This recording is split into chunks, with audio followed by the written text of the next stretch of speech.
Throughout the life of the Arts and Technology High School Manufacturing Program, many projects have been completed, ranging from wooden toolboxes to complex robotics.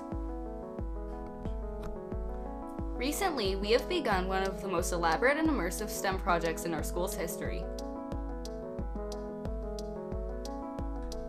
This is the Arts and Technology Solar Electric Project, or ATSEP.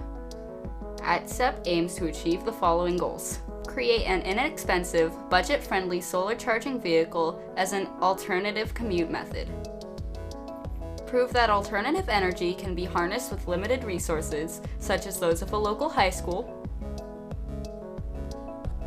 And prove to the world that our generation is ready to handle the challenge which is about to be placed on us.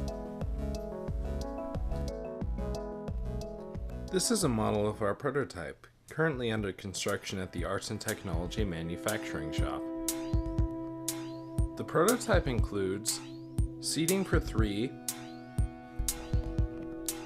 2 50-amp motors, and a 130 watt per hour solar panel, courtesy of local solar panel company Silicon Energy.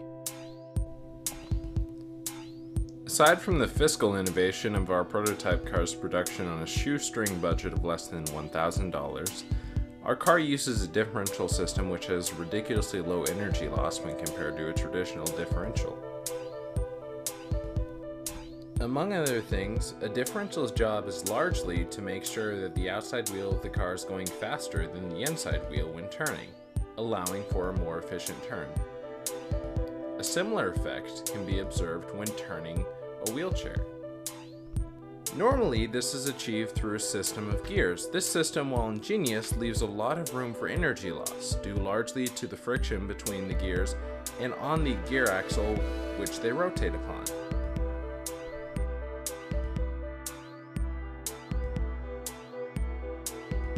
Our system of differentiating the speed between the wheels in a turn takes advantage of our dual drive motors, using tilt sensors in the steering column to determine the angle of turn, which alters the setting for the individual speed controller attached to each of the motors, increasing the speed for the outside drive wheel during a turn. Because the connection between our motors and axles is a simple chain similar to a bicycle's, our entire drive system uses only 3 moving sections: the motor, chain, and axle, and far less individual moving parts than a traditional combustion-powered drivetrain. This results in less energy loss due to the friction between the moving parts.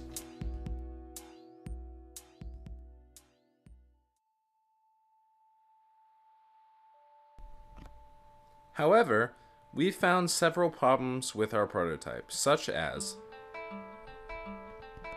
there's no way the prototype can be crash rated. The rectangular steel tubing it's built with is only 2 inches tall and 1 inch wide, which is not nearly strong enough to resist significant impacts such as that of a car collision. It's an impractical design for all climates, being built more like a go-kart than a commutable car, unable to travel on highways due to legalities and a low maximum speed, and lacking any windshield. The solar panel, while efficient for its size, could not consistently power a car in cloudy areas such as the Northwest. Our solar panel outputs at 130 watts per hour, which on a clear day is about enough to power 2 60-watt light bulbs.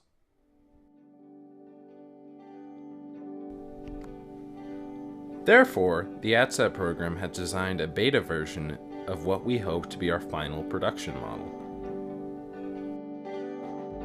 This design incorporates the technology used in carbon fiber composites, as the top shell of the body is composed largely of a carbon fiber honeycomb composite.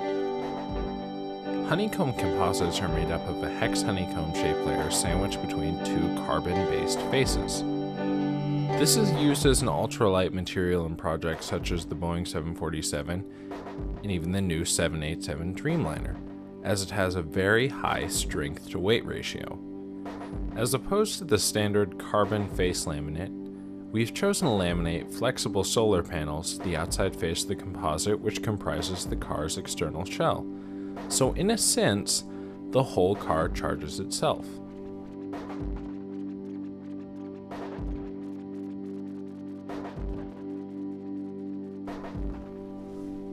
Also making use of composites, our design uses large box aluminum tubing, which we are filling with high pressure foam. This strengthens the aluminum box tubing, making it stronger than empty aluminum tubing. The strengthened tubing, along with the carbon fiber composite shell, will make our car just as strong as any other car on the road. In addition, we're incorporating all the road legal features required by Washington State, such as seat belts, suspension, and airbags. I know what you might be thinking. This is a cute high school project, but how does it impact me? Well, try to imagine a machine. This machine takes dollar bills and magically reduces them into 50 cents. Well, there are several of these machines in the parking lot. You most likely drove one here. Internal combustion engines only have an average 50% efficiency, meaning for every dollar of gas you put into your car, you'd be lucky to get 50 cents worth of that energy transferring to the vehicle's motion. However, electric motors, solar powered or not, get an average 95% efficiency, meaning 95% of your energy input would get transferred to movement. The addition of solar charging means that you might be paying hardly anything at all to drive your car. Our selling point is simple. Who wouldn't want to spend half of what they do on transportation?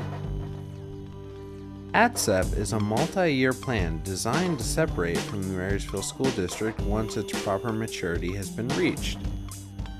By keeping the model of a low overhead company, we believe that we can sell our cars new in the range of $20,000, a price similar to other affordable mid-range cars. By carefully inching into the public eye, we believe anyone who is looking to buy a car and has heard of us would be happy to cut their transportation costs by purchasing one of ours. According to the National Resources Defense Council, 80% of the cars in America could be switched to electric tomorrow, just so long as they are charged at off-peak times. However, if solar-powered cars garnered mainstream approval, we wouldn't have to build any more power plants should America go electric. This would be especially beneficial in the Northwest, as we're unable to build any more hydroelectric dams, such as the Grand Coulee shown here. Even if America didn't make the shift to electric, solar-powered cars ease our reliance on fossil fuels and don't produce any emissions.